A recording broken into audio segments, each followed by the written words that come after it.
بھارتی شہر بنگلورو میں مسلمانوں اور دلتوں کے 200 مکانات منہدم کر دیے گئے ہیں، جس کی مفتی اعظم بھارت شیخ ابوبکر احمد نے مذمت کرتے ہوئے کہا ہے کہ اس طرح کی کارروائیوں سے بھارت میں اقلیتوں اور پسماندہ طبقوں کو درپیش بڑھتے ہوئے خطرات کی عکاسی ہوتی ہے۔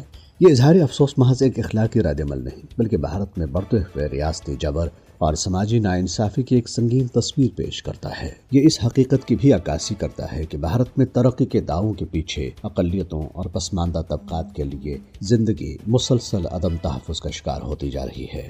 شدید سردی کے موسم میں غریب مسلمان اور دلت خاندانوں کو بے گھر کرنا نہ صرف انسانی اقدار کی نفی ہے، بلکہ آئینی حقوق کی کھلی خلاف ورزی بھی ہے۔ یہ واقعہ کسی ایک شہر یا ریاست تک محدود نہیں، بلکہ 2025 میں بھارت بھر میں ابھرنے والے ایک بڑے اور تشویشناک رجحان کا حصہ ہے۔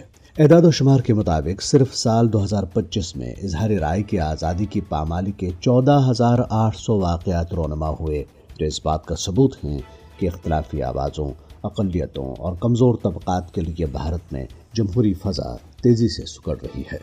جب شہری اپنے حقوق کے لیے بولنے سے بھی خوفزدہ ہوں تو ایسی ریاست کو جمہوری کہنا محض ایک دعویٰ رہ جاتا ہے۔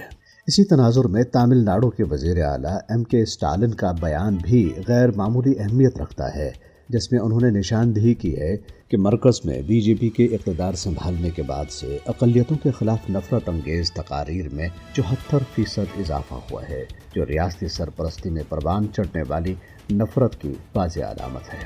اس کے ساتھ ساتھ بھارت بھر میں کشمیریوں پر تشدد کے بڑھتے ہوئے واقعات بھی اسی جبر کی ایک اور شکل ہیں، جہاں شناخت، مذہب اور سیاسی موقف کی بنیاد پر تشدد معمول بنتا جا رہا ہے۔